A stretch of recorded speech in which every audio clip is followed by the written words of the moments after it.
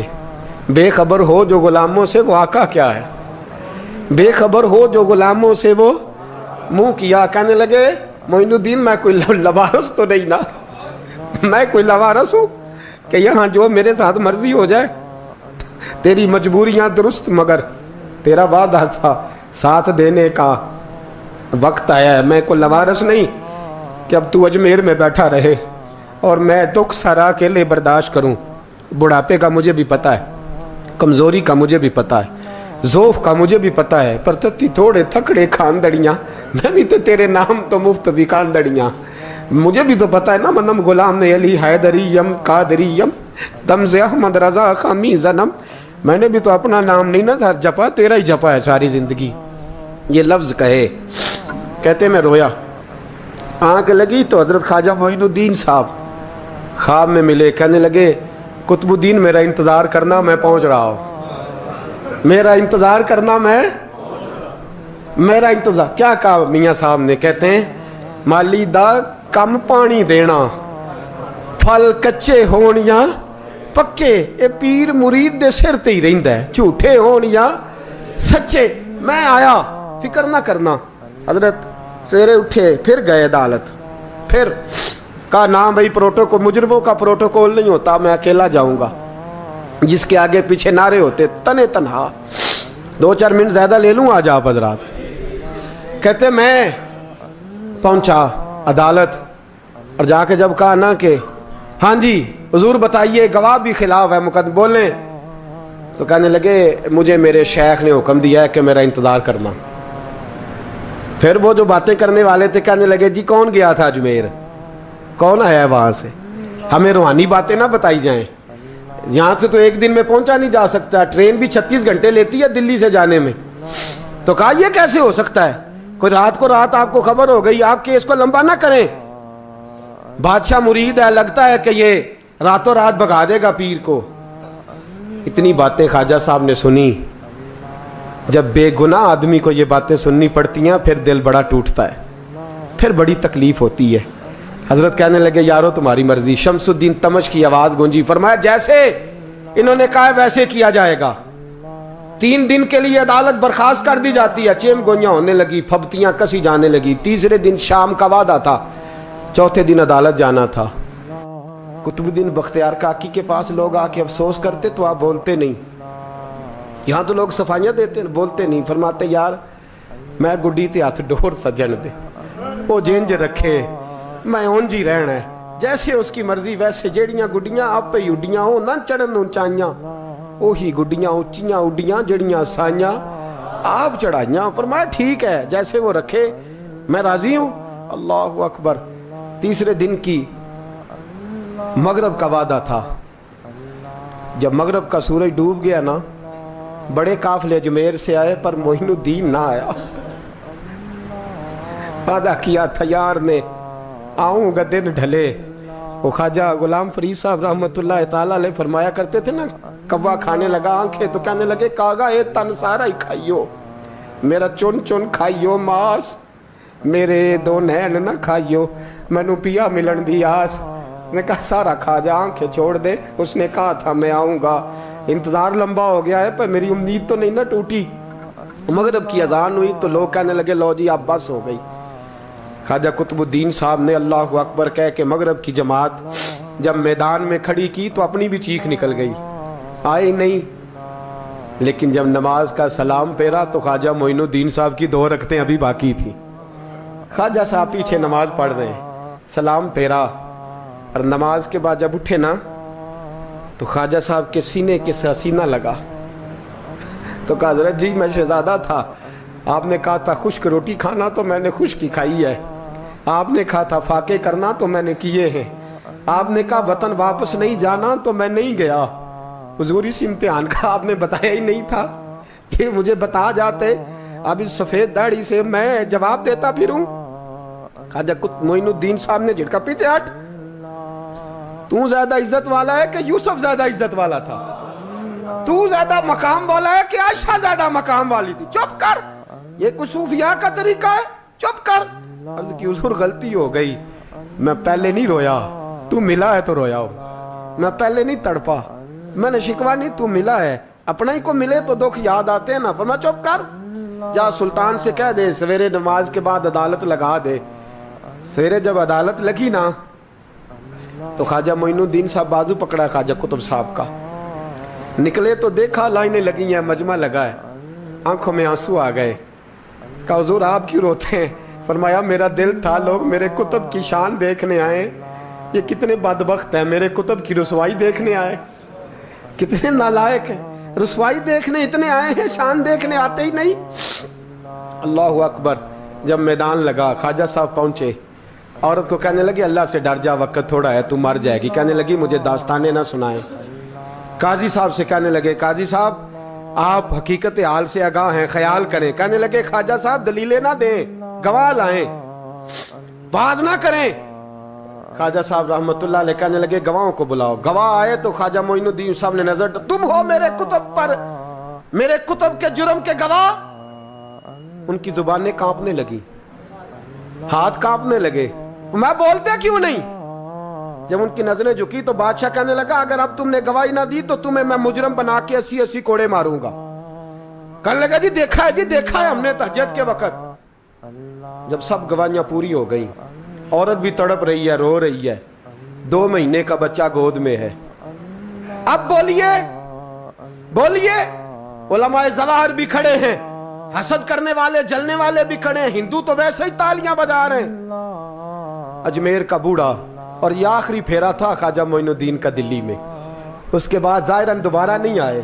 اٹھے لاٹھی ٹکاتے ٹکاتے اور میدان کے اندر جا کے نا, بڑے میدان میں مجمع تھا, سر سجدے میں رکھا.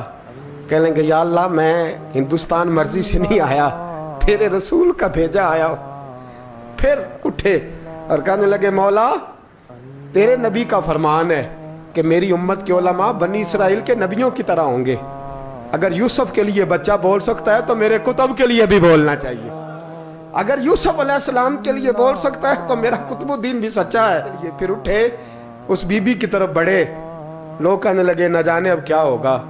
جب اجمیر کے بادشاہ نے, عطا رسول نے, ہند الولی نے, امام الاولیاء نے کپڑا کھینچا اور کہنے لگے وہ بچے تو جانتا ہے نا تیرا باپ کون ہے, 2 مہینے کا بچہ. جب نانا بولا تو بی بی کہنے لگی اب کیا کر رہے ہو, بچے بھی کبھی بولے ہیں. میں بی بی چپ کر, ان اللہ علی کل شیء قدیر, میں کمزور رب کا ماننے والا نہیں, قدرتوں والے رب کا ماننے والا ہوں.